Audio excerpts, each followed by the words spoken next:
Okay guys, well, welcome back to my shop. I'm Chris with M7 Metalworks. It occurred to me as I started working on this project that I wasn't recording it, and this was probably something that some guys out there would probably also be interested in doing. So, you know, I got this Kubota tractor and I'm wanting to be able to bush hog the fields around our property, help my father-in-law out, plus there's some area on our property that I'd like to mow as well. And so I didn't want to sink a ton of money into it, but I wanted a bush hog. I found this Ford bush hog. It's a 6-foot bush hog. A couple issues with it. Well, the main issue with it is it's got, the center panel is very rusty. It's got holes in it. It's been patched before with this piece right here. But, and I'll take you up on a close-up look of it.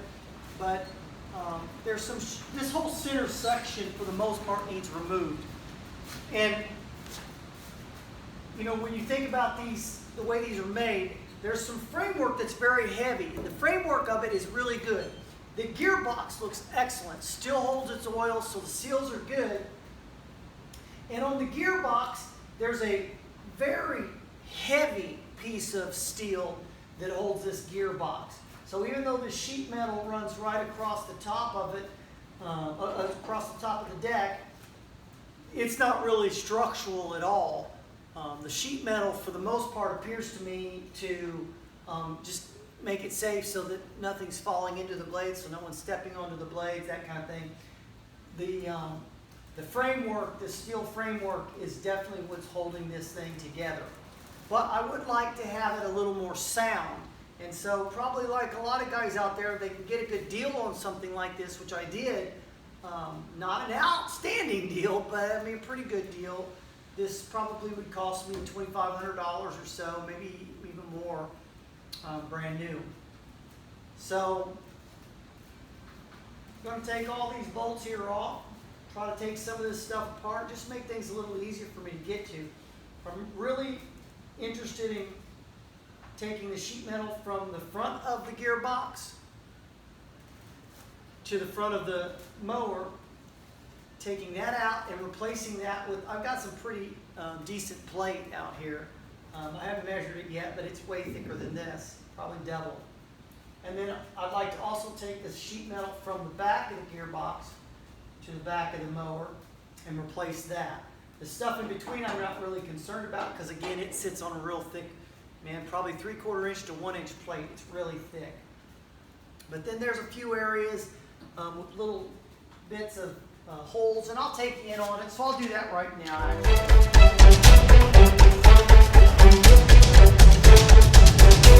You can see some areas there. So I'll use the plasma cutter, and that'll just be real quick, cutting that stuff out. The places where I won't be able to use the plasma cutter is where that plate comes across something structural like this here.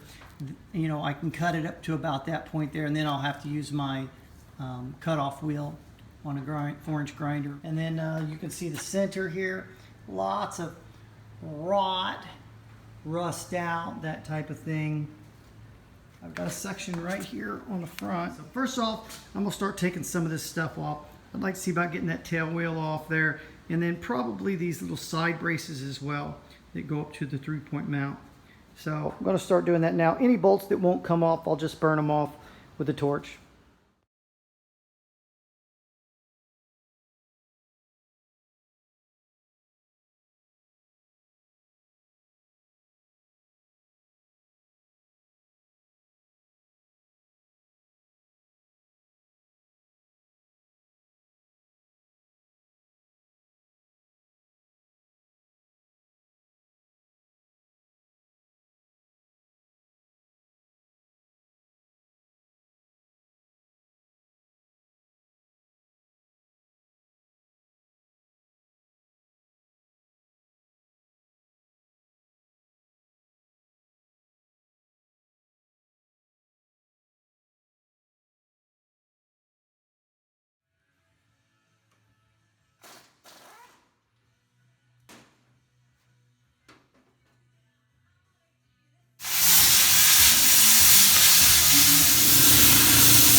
Okay guys, so I've gotten it down to, or pulled off the front panel. So I'll peel this up. It's probably difficult to tell on camera, but this is the sheet metal and this is the actual framing. The framing is actually pretty decent and it's really thick.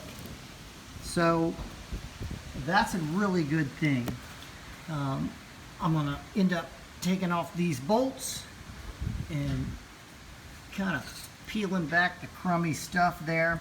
What I'll end up doing is I'll end up cleaning all of this off, grinding it down, and laying my new steel on top of this angle, and then it'll get a continual bead right across there. But the angle is actually still pretty good. It's just got so much pitting and rust on top of it that I'm gonna have to grind it pretty good to get good welds on there. So now I've got to do the back. I've got just a little bit of work to do before I can just cut through this with the plasma cutter. I need to take this thing here off because I'd like to use that disc right there. I can cut a hole in my new sheet metal. So I'll take this off, and then there is just one piece of angle iron running right across here, and that's where the tail wheel bolts to. And so that gives that reinforcement, so it's not just sitting on sheet metal. And so I want to continue that, obviously. And then once I'm done with that, then I can just cut this rear section out. And then I'll take care of the this section here, and there's another one on the area where I'm sitting at. So I'll cut out all that rot and get down to clean metal where we can weld some nice new sheet metal on there and not have any issues. And I'll probably replace a lot of these bolts.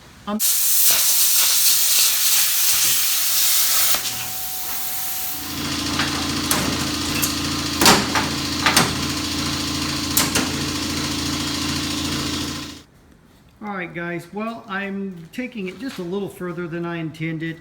I've pulled off the sheet metal that was on top of this and burnt off that bolt. The nut was non-existent really. And so now I'm going to take off these nuts and bolts here. So there's 1, 2, and 3. And then I've already pulled those off there. And then I'm going to pull this one and this one off. And then I can just pull that angle iron up, clean all that metal underneath that sheet metal, and then I can put my new metal right underneath that angle iron, drill my holes, weld things up, bolt it down, should be in good shape then. So a little further than, maybe a little more in depth than I had anticipated, but I would prefer to do it right. Well guys, it's the next morning. I've gotten the angle iron that was on these two sides off. I did have to use the plasma cutter and cut around some plug welds. That won't be an issue because I'm going to put quite a bit thicker steel right over the top of that.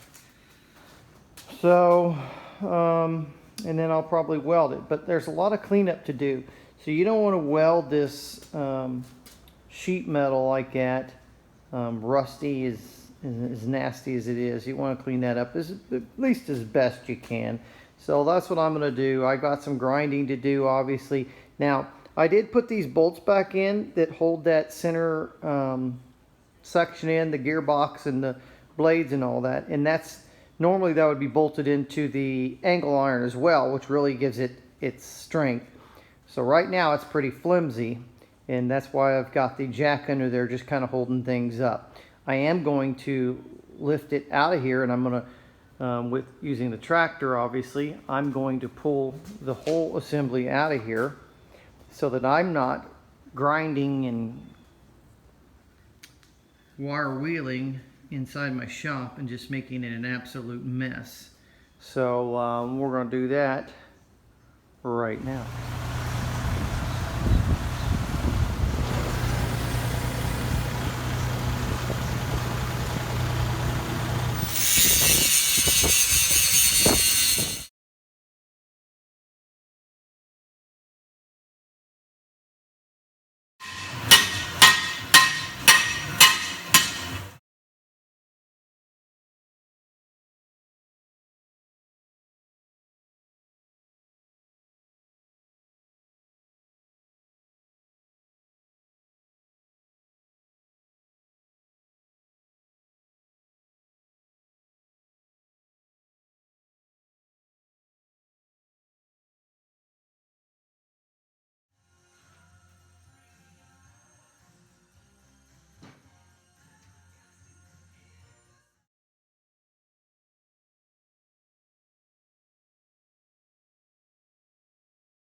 Well, good morning, guys.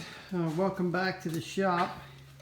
It is Thursday morning, and I did quite a bit of stuff off camera yesterday just because I'm trying to get some stuff done here. I welded in some metal that's quite a bit thicker.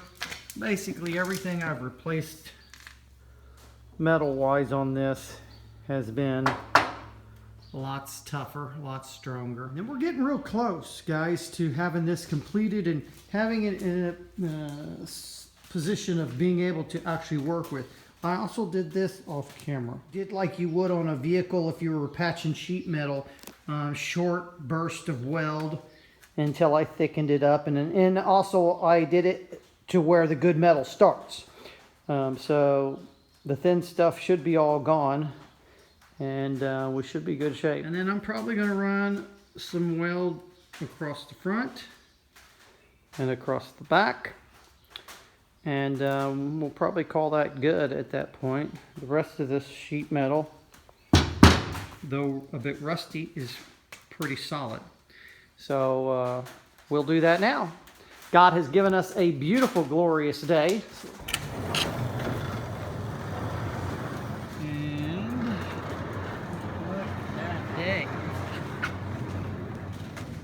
Just absolutely beautiful.